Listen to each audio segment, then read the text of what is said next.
Keto sour bread po, pero hindi siya talaga maasim. Meron lang pong sour cream kaya tinawag ko po siyang keto sour bread, guilt-free.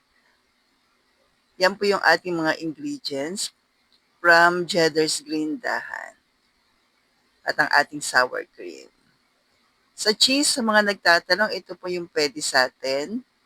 At naglagay din tayo ng garlic powder. So una ay 4 na large egg. Room temp po sa large egg natin. 1/2 cup po ng sour cream, 2 tablespoon po ng melted butter, 1 teaspoon po ng apple cider vinegar. So lahat ng mga liquid ingredients ito po.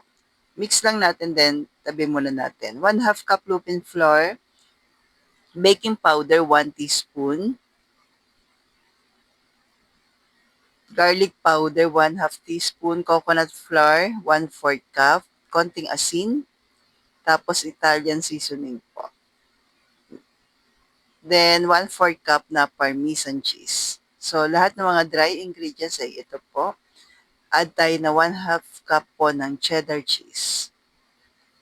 Tsaka po natin i-mix.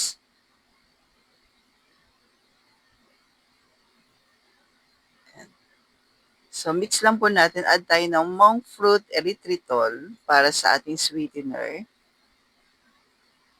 So pwede rin naman yung ibang sweetener katulad ng stevia. Yan, pwede yan. So, naka-preheat na rin po yung oven natin dito na 180 Celsius 15 minutes. Tapos, pagsamahin na po natin yung ating dry at liquid ingredients. At kung umabot ka po sa part na ito, pwede po pang pa-comment kung tiga saan po kayo para alam ko lang kung saan umabot ang aking video. At meron na rin ba kayong mga na-bake na mga keto bread from low carb kusina? Patingin naman po. So, dito po ay sa pizza ko siya nilagay. Pwede rin naman po doon sa loaf bread na lalagyan. Then, add tayo ng parmesan cheese ng grindahan for toppings. Mas masarap po kasi, lalo na pag medyo toasted. Yan. Bibake po natin siya na 180 Celsius around mga 30 minutes. Toothpick check na lang po kasi iba-iba tayo ng mga oven. Then, ito na po. Kita niyo po yung pagka-toasted ng parmesan cheese sa ibabaw. Sarap nito ka-low carbs, hindi siya maasim kahit merong po tayo ng sour cream na nilagay. Partner sa black coffee, pero kung hindi naman nagkakape, it's okay.